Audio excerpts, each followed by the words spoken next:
அரை மணி நேரத்தில் கீபோர்டில் வெஸ்டர்ன் மியூசிக் கற்றுக்கொள்ளுங்கள். இதுதான் நாம் இந்த வீடியோவில் கற்றுக்கொள்ள இருக்கிற விஷயம்.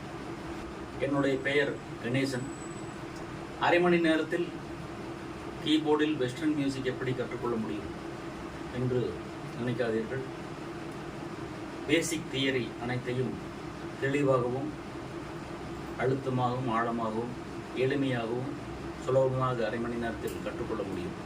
முதல்ல மியூசிக்னா என்னென்னு தெரிஞ்சுக்கலாம். மியூசிக் அதாவது இசைனா என்னென்னா, மனதிற்கு இதமான செவிக்கு இனிய ஒளி சப்தம்தான் இசை. அந்த இசைக்கு அடிப்படை ஆதாரமாக இருக்கக்கூடியது ஸ்வரங்களாகும். ஒரு மொழியினுடைய எழுத்துக்கள் எந்த அளவிற்கு முக்கியத்துவம் வாய்ந்தனவோ அதுபோலவே இசையில் ஸ்வரங்கள் முக்கியத்துவம் வாய்ந்தனவாக இருக்கின்றன. ஸ்வரம் என்பது சுயமாகவே இனிமையை தரக்கூடிய ஒளி துணுக்கு ஆகும். ஸ்வரங்கள் மற்றும் அவற்றினுடைய செயல்பாடுகள் இவற்றை பற்றி படிப்பதுதான் இசைக்கல்வி. இசையின் அடிப்படை ஸ்வரங்கள் 7. உலகத்தில் உள்ள அனைத்து மொழிகளிலும் அனைத்து நாடுகளிலும் உள்ள இசை முறைகளில் ஸ்வரங்கள் 7 தான் இருக்கின்றன.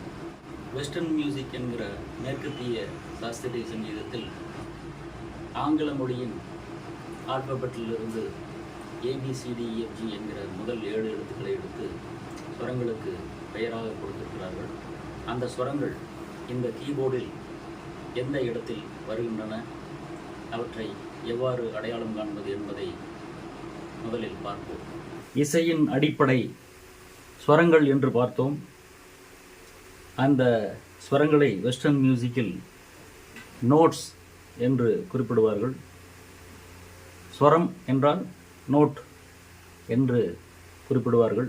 இசையின் அடிப்படையான அந்த 7 நோட்ஸ் கீபோர்டில் எங்கெங்கு அமைந்திருக்கின்றன, அவற்றினுடைய அடையாளம் இருப்பிடம் எது என்பதை இப்போது பார்க்கலாம். இந்த கீபோர்டு லேஅவுட்டை கவனியுங்கள். இதில் வெள்ளை மற்றும் கருப்பு கட்டைகள் மாறி மாறி அமைக்கப்பட்டிருக்கின்றன. வெள்ளை கட்டைகள் வரிசையாக அமைக்கப்பட்டிருக்கின்றன. அவற்றிற்கு நடுவே இந்த கருப்பு கட்டைகள் 2, 3, 2, 3 என்கிற அளவில் வரிசையாக ஒழுங்காக அமைக்கப்பட்டிருக்கின்றன. இந்த கருப்பு கட்டைகள் தான்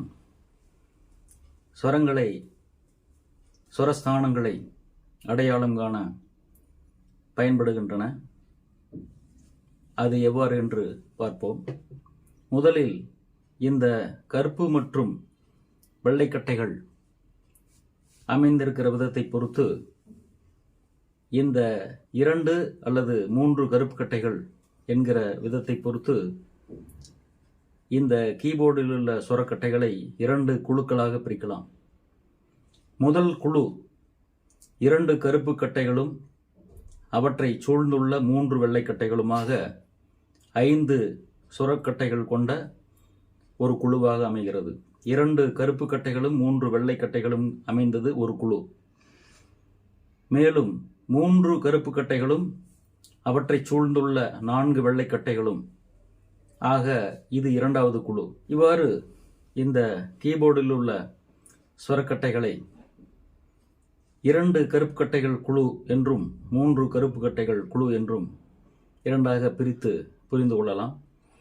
இந்த 2 கருப்பு கட்டை குழுவில் மொத்தம் 5 சுரக்கட்டைகள் இருக்கின்றன. 3 கருப்பு கட்டை குழுவில் 7 சுரக்கட்டைகள் இருக்கின்றன. 5 மற்றும் 7 இந்த 2 குழுவில் உள்ள சுரக்கட்டைகளை சேர்த்தால் 12 சுரக்கட்டைகள் ஆகின்றன. 12 சுரஸ்தானங்களை இவை குறிக்கின்றன. இந்த 12 சுரஸ்தானங்கள் சேர்ந்தது ஒரு ஆக்டேவ். அப்படியானால் இந்த கீபோர்டில் 1, 2, 3, 4, 5 ஆக்டேவ், 5, 12, 60 சுரக்கட்டைகளும் மேலும் ஒரு எக்ஸ்ட்ரா சுரக்கட்டையும் அமைந்திருக்கிறது. 61 சுரக்கட்டைகள் இதில் அமைந்திருக்கின்றன.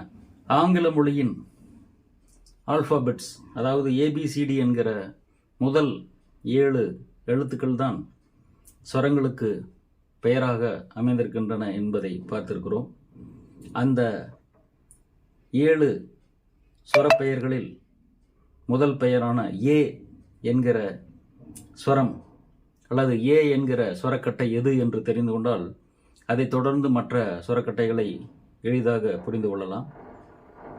ஏ என்கிற சுரக்கட்டை 3 கருப்பு கட்டைகள் கொண்ட குழுவில் அமைந்திருக்கிறது. 3 கருப்பு கட்டைகள் கொண்ட குழுவில் நடுவில் அமைந்திருக்கிற கருப்பு கட்டைக்கு அடுத்ததாக வருகின்ற வெள்ளைக்கட்டை தான் ஏ என்கிற சுரக்கட்டை ஆகும். அதை தொடர்ந்து B, C, D, E, F, G என்கிற மற்ற சுரக்கட்டைகளை நாம் அடையாளம் கண்டுகொள்ள முடியும். இந்த 7 சுர பெயர்கள் வெள்ளைக்கட்டைகளுக்கு மட்டுமே தரப்பட்டிருக்கின்றன. இந்த வெள்ளைக்கட்டைகளை வெஸ்டர்ன் மியூசிக்கில் நேச்சுரல் நோட்ஸ் என்று குறிப்பிடுவார்கள். இந்த கருப்பு கட்டைகள் வெஸ்டர்ன் மியூசிக்கில் ஆக்சிடென்டல் நோட்ஸ் என்று குறிப்பிடுவார்கள். அவற்றிற்கென்று தனி பெயர் இல்லை. எந்த வெள்ளைக்கட்டைகளை சார்ந்து இருக்கின்றனவோ அந்த வெள்ளைக்கட்டைகளினுடைய பெயரை பெறும். வெள்ளைக்கட்டைகளுக்குத்தான் ஸ்வரப்பெயர்கள் கொடுக்கப்பட்டிருக்கின்றன. 3 கருப்பு கட்டைகள் கொண்ட குழுவில் நடுவில் அமைந்திருக்கிற கருப்பு கட்டைக்கு அடுத்து வருகின்ற ஸ்வரக்கட்டை வெள்ளைக்கட்டையானது ஏ என்றால் அதற்கு அடுத்து வருகின்ற ஸ்வரக்கட்டை பி. 3 கருப்பு கட்டைகளின் முடிவில் வருகின்ற வெள்ளைக்கட்டை பி. 2 கருப்பு கட்டைகள் கொண்ட குழுவில் முதலாவதாக அமைந்திருக்கிற வெள்ளைக்கட்டை சி. 2 கருப்பு கட்டைகள் குழுவில் நடுவில் அமைந்திருக்கிற வெள்ளைக்கட்டை டி. 2 கருப்பு கட்டைகள் குழுவில் மூன்றாவதாக வருகின்ற சுரக்கட்டை இ. 3 கருப்பு கட்டைகள் கொண்ட குழுவில் முதலாவதாக வருகின்ற வெள்ளைக்கட்டை எஃப். 3 கருப்பு கட்டைகளில் முதல் 2 கருப்பு கட்டைகளுக்கு மத்தியில் வருகின்ற சுரக்கட்டை ஜி. மீண்டும் ஏ என்கிற சுரக்கட்டைக்கு வந்து விடுகிறோம். இவ்வாறு ஏபிசிடி இஎஃப்ஜி என்கிற 7 சுரக்கட்டைகள் கீபோர்டில் அமைந்திருக்கின்றன. அடுத்து இந்த கருப்பு கட்டைகள் எந்த பெயரை பெறுகின்றன என்பதை பார்க்கிறோம். இந்த சுரக்கட்டைகளினுடைய மதிப்பு, சுரக்கட்டைகளினுடைய வேல்யூ என்ன என்பதை தெரிந்து கொள்ளலாம். ஒரு சுரக்கட்டையினுடைய வேல்யூ வெஸ்டர்ன் மியூசிக்கில் ஹாஃப் ஸ்டெப் அல்லது ஹாஃப் நோட் என்று குறிப்பிடுவார்கள். அடுத்தடுத்து இருக்கின்ற 2 சுரக்கட்டைகளுக்கு நடுவில் அமைந்திருக்கிற இடைவெளியும் ஹாஃப் ஸ்டெப் அல்லது ஹாஃப் நோட் தான். கருப்பு வெள்ளை என்ற பேதமில்லாமல் அடுத்தடுத்து இருக்கின்ற 2 சுரக்கட்டைகளுக்கு நடுவில் இருக்கின்ற இடைவெளி ஹாஃப் ஸ்டெப். வெள்ளைக்கட்டையானாலும் அதனுடைய மதிப்பு ஹாஃப் ஸ்டெப் தான். கருப்பு கட்டையானாலும் அதனுடைய மதிப்பு ஹாஃப் ஸ்டெப் அல்லது ஹாஃப் நோட் தான். இவ்வாறு இருக்கையில் சுரக்கட்டைகளை இடமிருந்து வலமாக அடுத்தடுத்து வாசித்துக் கொண்டே சென்றால் ஹாஃப் ஸ்டெப் அல்லது ஹாஃப் நோட் அளவிற்கு அதனுடைய சுருதி பிட்ச் உயர்ந்து கொண்டே செல்லும்.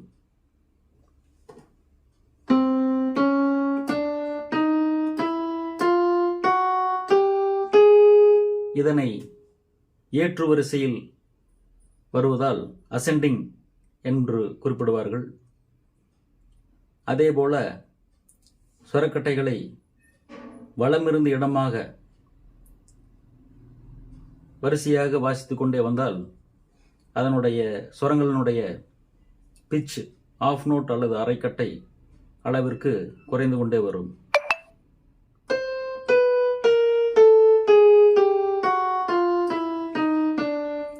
இறங்கு வரிசையில் இந்த பிட்ச் அமைவதால் இது டிசெண்டிங் என்று குறிப்பிடப்படுகிறது. இந்த ஏற்று வரிசை அல்லது இறங்கு வரிசையை பொறுத்து அசெண்டிங் அல்லது டிசெண்டிங் என்பதை பொறுத்து இந்த கருப்பு கட்டைகள் ஒவ்வொரு கருப்பு கட்டையும் 2 பெயர்களை பெறுகின்றன. அது எவ்வாறு என்று பார்க்கலாம். முதலில் 2 கருப்பு கட்டைகள் கொண்ட குழுவில் முதல் கருப்பு கட்டையை எடுத்துக்கொள்ளலாம். அதற்கு 2 பெயர்கள் இருக்கின்றன. எவ்வாறென்றால், அது எந்த வெள்ளைக்கட்டையை சார்ந்திருக்கிறதோ அதை பொறுத்து அதன் பெயர் அமைகிறது. ஏற்று வரிசையில் பார்க்கும்போது இந்த கருப்பு கட்டையானது சி என்கிற நோட்டிற்கு அடுத்ததாக வருகிறது. அதனால் ஏற்று வரிசையின் போது இதனுடைய பெயர் ஷார்ப் என்று பெறுகிறது. இந்த கருப்பு கட்டையானது ஏற்று வரிசையில் சியினுடைய ஷார்ப், சி ஷார்ப் என்று அழைக்கப்படுகிறது. அதே சமயம் இறங்கு வரிசையின் போது இந்த கருப்பு கட்டையானது டி என்கிற நோட்டிற்கு அடுத்ததாக வருகிறது. அதனால் இது டியினுடைய பிளாட் என்கிற இன்னொரு பெயரை பெறுகிறது. இந்த ஒரே சொரக்கட்டை கருப்பு கட்டையானது ஏற்று வரிசையின் போது சி ஷார்ப் என்றும் இறங்கு வரிசையின் போது டி பிளாட் என்றும் பெயரை பெறுகிறது. அதாவது ஏற்று வரிசையின் போது இந்த கருப்பு கட்டைகள் எந்த வெள்ளைக்கட்டையை சார்ந்திருக்கின்றனவோ அந்த வெள்ளைக்கட்டையினுடைய ஷார்ப் என்றும், இறங்கு வரிசையின் போது எந்த வெள்ளைக்கட்டைக்கு அடுத்ததாக அந்த கருப்பு கட்டை வருகிறதோ அது அந்த வெள்ளைக்கட்டையினுடைய பிளாட் என்றும் குறிப்பிடப்படுகிறது. 2 கருப்பு கட்டைகள் கொண்ட குழுவில் இரண்டாவதாக வருகின்ற கருப்பு கட்டைக்கு என்ன பெயர் என்று பார்க்கலாம். இது ஏற்று வரிசையின் போது அசெண்டிங்கில் டிக்கு அடுத்தபடியாக வருவதால் டி ஷார்ப், இறங்கு வரிசையின் போது ஈக்கு அடுத்தபடியாக வருவதால் இ பிளாட். அடுத்து 3 கருப்பு கட்டைகள் கொண்ட குழுவில் உள்ள கருப்பு கட்டைகளை பார்ப்போம். 3 கருப்பு கட்டைகள் கொண்ட குழுவில் முதல் கருப்பு கட்டையானது ஏற்று வரிசையின் போது எஃப் என்கிற சொரக்கட்டைக்கு அடுத்ததாக வருவதால் எஃப் ஷார்ப் என்றும், இறங்கு வரிசையின் போது ஜிக்கு அடுத்ததாக வருகிற காரணத்தினால் ஜி பிளாட் என்றும் அழைக்கப்படுகிறது. 3 கருப்பு கட்டைகள் கொண்ட குழுவில் நடுவில் உள்ள கருப்பு கட்டை ஏற்று வரிசையின் போது ஜி என்கிற சொரக்கட்டைக்கு அடுத்ததாக வருவதால் ஜி ஷார்ப் என்றும், இறங்கு வரிசையின் போது ஏ என்ற சொரக்கட்டைக்கு அடுத்ததாக வருவதால் ஏ பிளாட் என்றும் பெயரை பெறுகிறது. அடுத்து 3 கருப்பு கட்டைகள் கொண்ட குழுவில் மூன்றாவதாக உள்ள கருப்பு கட்டை என்ன பெயரை பெறுகிறது என்பதை பார்ப்போம். இது ஏற்று வரிசையின் போது ஏ என்கிற ஸ்வர கட்டைக்கு அடுத்ததாக வருவதால் ஏ ஷார்ப் என்றும், இறங்கு வரிசை டிசெண்டிங்கின் போது பி என்கிற சொரக்கட்டைக்கு அடுத்ததாக வருவதால் பி பிளாட் என்றும் பெயரை பெறுகிறது. இதில் இன்னொரு விஷயத்தை கூர்ந்து கவனியுங்கள். இ என்கிற சொரக்கட்டைக்கு அடுத்து ஏற்று வரிசையின் போது கருப்பு கட்டை வருவதில்லை. அதேபோல பி என்கிற சொரக்கட்டைக்கும் அடுத்ததாக கருப்பு கட்டை இல்லை.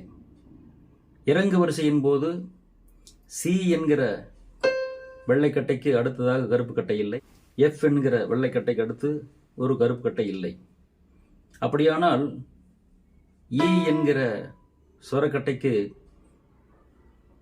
ஷார்ப் கருப்பு கட்டை இல்லாவிட்டாலும் எஃப் என்பது ஈயினுடைய ஷார்ப் ஆகிறது. ஈக்கு அடுத்ததாக வருவதால் எஃப் என்பது ஈயினுடைய ஷார்ப்.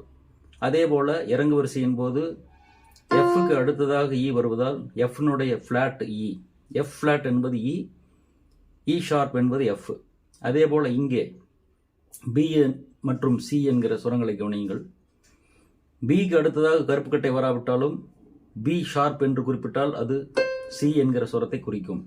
அதே போல சி பிளாட் என்று குறிப்பிட்டால் அது பி என்கிற சுரத்தை குறிக்கும்.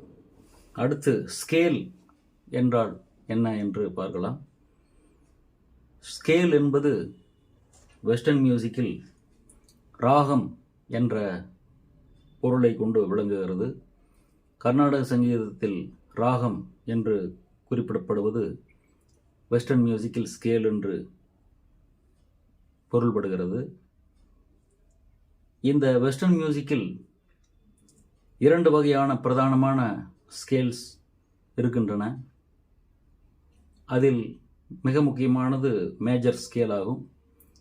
அதற்கு அடுத்து இன்னொரு வகை மைனர் ஸ்கேல் என்பதாகும். வெஸ்டர்ன் மியூசிக்கில் மேஜர் மைனர் ஸ்கேல் எவை என்பதை பார்ப்போம்.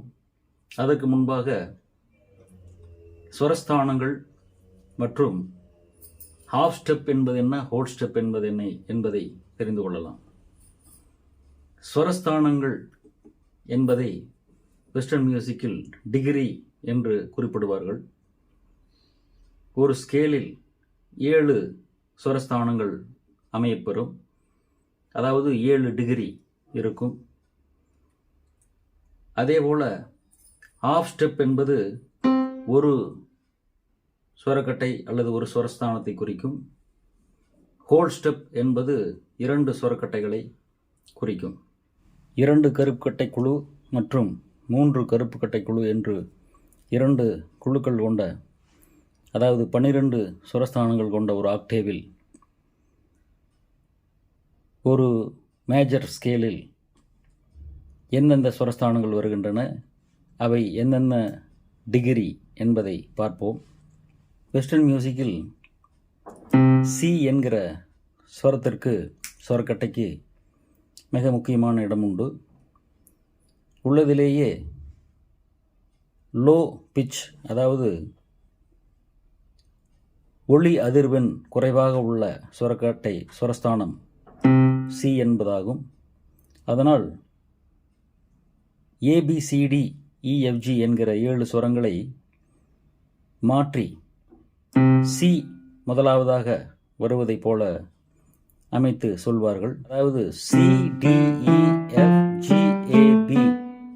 என்று அதனுடைய வரிசையை குறிப்பிடுவார்கள். ABCDEFG என்கிற வரிசையில் AB என்கிற 2 எழுத்துக்களை ஜிக்கு அப்புறம் பின்புறமாக சேர்த்தால் எவ்வாறு வருமோ அதனுடைய வரிசை அவ்வாறு அமைகிறது. அதனால் சி என்கிற ஸ்வரக்கட்டை முதல் ஸ்வரக்கட்டையாக எடுத்து ரூட் நோட்டாக எடுத்து ஒரு ஸ்கேல், மேஜர் ஸ்கேல் உருவாக்கினால் அது சி மேஜர் எனப்படுகிறது.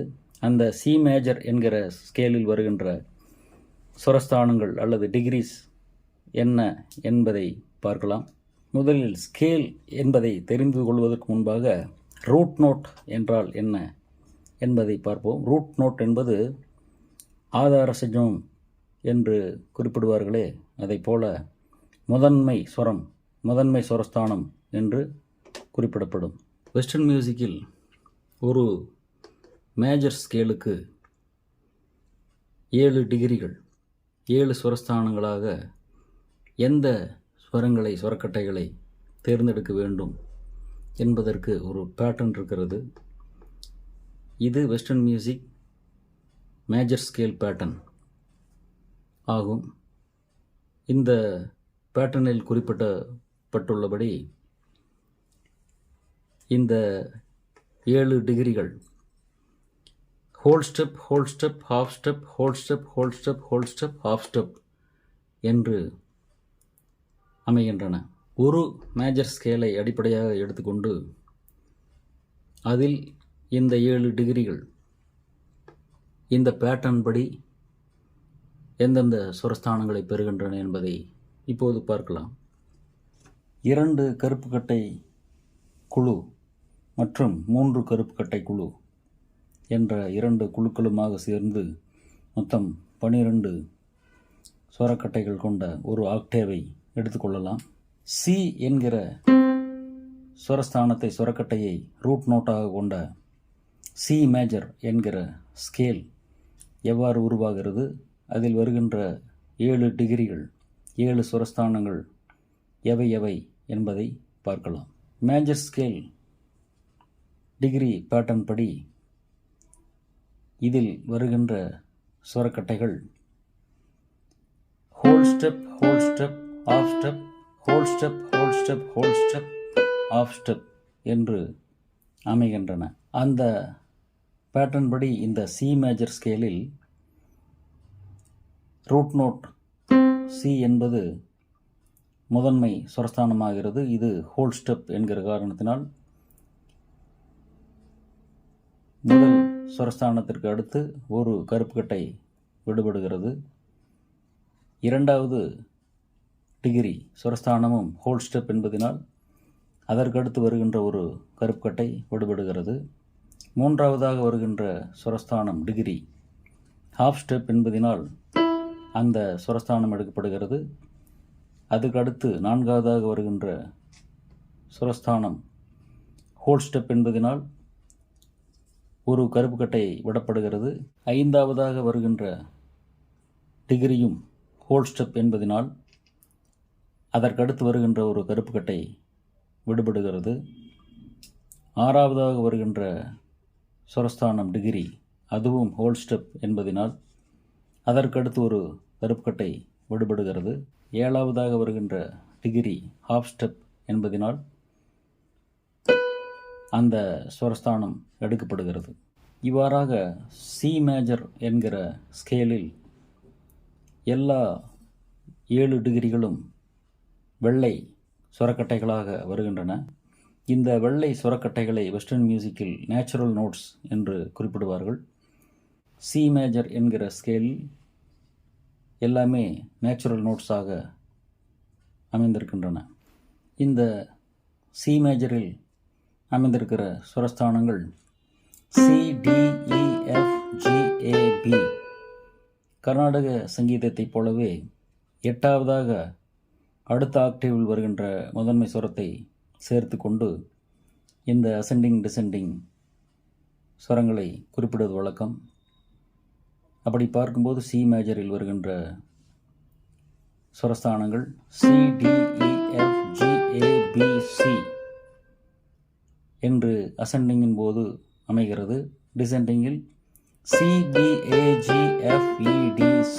என்று அமைகிறது. மேஜர் ஸ்கேலை உருவாக்குகிற இந்த பேட்டர்னை எளிமையாக புரிந்து கொள்வதற்கு 12 சுரஸ்தானங்களுக்கு வரிசையாக எண்கள் கொடுத்து அந்த எண்களில் எந்த எண் கொண்ட சுரஸ்தானங்கள் எடுக்கப்படுகின்றன என்பதை புரிந்து கொள்ள இந்த whole step whole step half step whole step whole step whole step half step என்கிற பேட்டர்னுக்கு 1, 3, 5, 6, 8, 10, 12 என்று எண் கொடுத்து விடலாம்.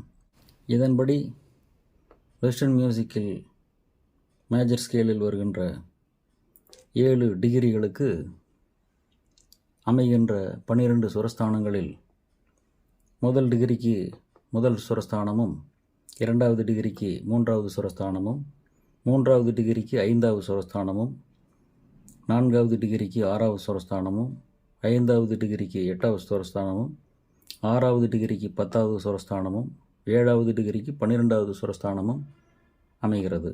2 கருப்புக்கட்டை குழு, 3 கருப்புக்கட்டை குழு, இந்த 2 குழுக்களை கொண்ட 12 சுரஸ்தானங்கள் சேர்ந்த ஒரு ஆக்டேவில் இருக்கிற சுரஸ்தானங்களுக்கு முறையாக வரிசைப்படி 1, 2, 3, 4, 5, 6, 7, 8, 9, 10, 11, 12 என்று எண் கொடுத்தால் ஒரு மேஜர் ஸ்கேலில் அந்த whole step whole step half step whole step whole step whole step half step என்கிற பேட்டர்ன் படி எந்த சுரஸ்தானங்கள் அமைகின்றன என்பதையும் பார்ப்போம்.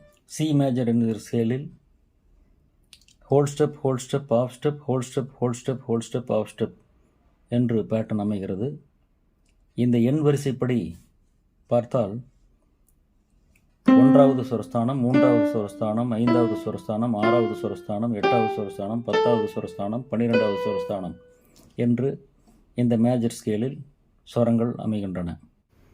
ஒரு ராகத்தில் வருகின்ற 7 சுரங்களை சரிகம பதனி என்று சொல்வதைப் போல வெஸ்டர்ன் மியூசிக்கில் தோ ரே மீ ஃபா சோ லா டி என்று குறிப்பிடுவது வழக்கம். இதை வெஸ்டர்ன் மியூசிக்கில் சால்ஃபீஜ் என்று குறிப்பிடுகிறார்கள். முதல் சுரஸ்தானம் தோ, 2வது சுரஸ்தானம் ரீ, 3வது சுரஸ்தானம் மீ, 4வது சுரஸ்தானம் ஃபா, 5வது சுரஸ்தானம் சோல், 6வது சுரஸ்தானம் லா, 7வது சுரஸ்தானம் டி. இது வாய்ப்பாட்டு பயிற்சிக்கு, வோக்கல் பயிற்சிக்கு வெஸ்டர்ன் மியூசிக்கில் அதிகம் பயன்படுத்தப்படுகிறது.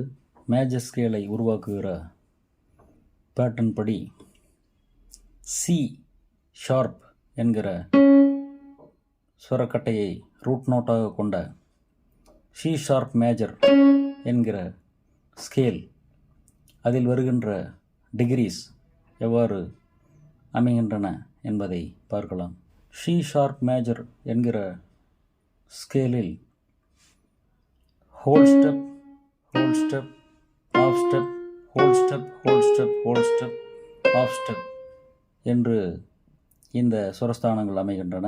அந்த பேட்டர்ன் படி இந்த சி ஷார்ப் மேஜரில் C sharp, D sharp, F, F sharp, G sharp, A sharp, C என்கிற சுரஸ்தானங்கள் அமைகின்றன. டி என்கிற சுரத்தை ரூட் நோட்டாக கொண்ட டி மேஜர் ஸ்கேல், அதில் வருகின்ற 7 டிகிரிகளுக்கு என்னென்ன சுரஸ்தானங்கள் வருகின்றன என்பதை பார்க்கலாம். Whole step, whole step, half step, whole step, whole step, whole step, half step. அதாவது டி மேஜர் ஸ்கேலில் D, E, F sharp, G, A, B, C sharp என்கிற 7 சுரஸ்தானங்கள் வருகின்றன. உதாரணத்திற்கு இன்னும் ஒரு மேஜர் ஸ்கேலை பார்க்கலாம். ஏ ஷார்ப் என்கிற ஸ்வரத்தை முதன்மை சுரமாக கொண்ட ஏ ஷார்ப் மேஜர் எவ்வாறு அமைகிறது என்பதை பார்க்கலாம்.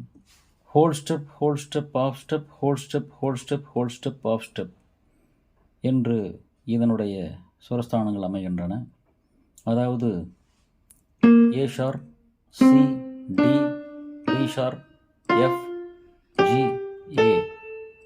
வெஸ்டர்ன் மியூசிக்கில் மைனர் ஸ்கேலை உருவாக்குகிற பேட்டர்ன் எது என்பதை இப்போது பார்க்கலாம். மைனர் ஸ்கேலில் வருகின்ற 7 டிகிரிகள் எவ்வாறு அமையும் என்பதை இந்த பேட்டர்ன் காட்டுகிறது. Whole step, half step, whole step, whole step, half step, whole step, whole step என்கிற பேட்டர்ன் படி இந்த சுரஸ்தானங்கள் மைனர் ஸ்கேலில் எடுக்கப்படுகின்றன.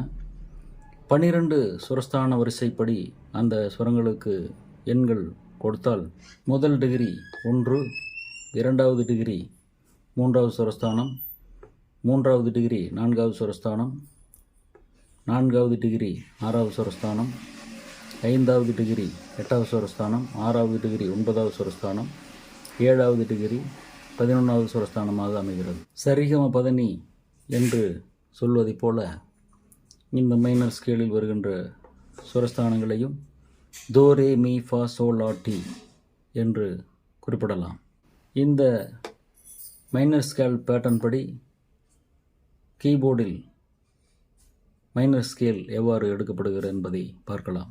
2 கருப்புக்கட்டை குழு, 3 கருப்புக்கட்டை குழு என்று 2 குழுக்களுமாக சேர்ந்து உண்டான 12 சுரஸ்தானங்களை கொண்ட ஒரு ஆக்டேவில் சி என்கிற சுரஸ்தானத்தை முதன்மை சுரமாக ரூட் நோட்டாக கொண்ட சி மைனர் ஸ்கேல் எவ்வாறு உருவாகிறது என்பதை பார்க்கலாம். மைனர் ஸ்கேல் பேட்டர்ன் படி சி மைனர் ஸ்கேலில்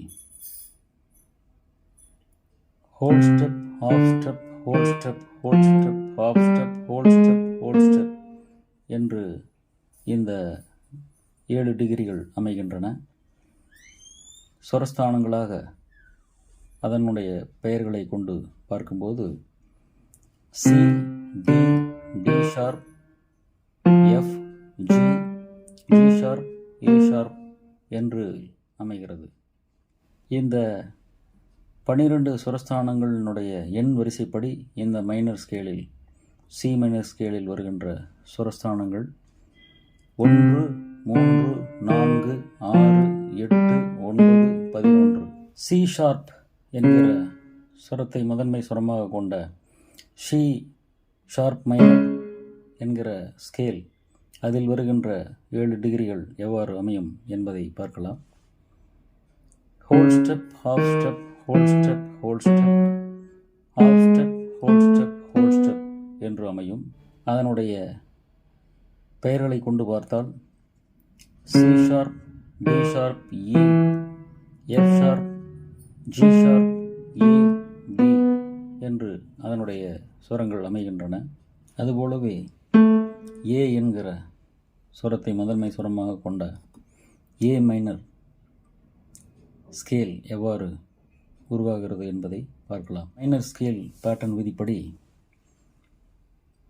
whole step, half step, whole step, whole step, half step, whole step, whole step என்று இதனுடைய சுரஸ்தானங்கள் அமைகின்றன. இந்த ஏ மைனர் என்கிற ஸ்கேலில் வருகின்ற அனைத்து சுரக்கட்டைகளும் நேச்சுரல் நோட்ஸ், அதாவது ஒயிட் கீஸாக அமைவதை பார்க்கலாம். சி மேஜர் என்ற ஸ்கேலில் வந்த சுரஸ்தானங்கள் அனைத்தும் நேச்சுரல் கீஸ், அதாவது வெள்ளைக்கட்டைகளாகவே வந்தன என்பதை பார்த்தோம். அதுபோலவே இந்த ஏ மைனர் என்கிற ஸ்கேலிலும் சுரஸ்தானங்கள் நேச்சுரல் நோட்ஸாக, நேச்சுரல் கீஸாக, வெள்ளைக்கட்டைகளாகவே வருகின்றன. ஒவ்வொரு மேஜர் ஸ்கேலுக்கும் ரிலேட்டிவ் மைனர் என்று ஒரு மைனர் ஸ்கேல் உண்டு. அந்த வகையில் சி மேஜர் என்கிற மேஜர் ஸ்கேலுக்கு ஏ மைனர் என்பது ரிலேட்டிவ் மைனர் ஸ்கேல் ஆகும். கீபோர்டில் வெஸ்டர்ன் மியூசிக் தியரி இன்னும் இருக்கிறது.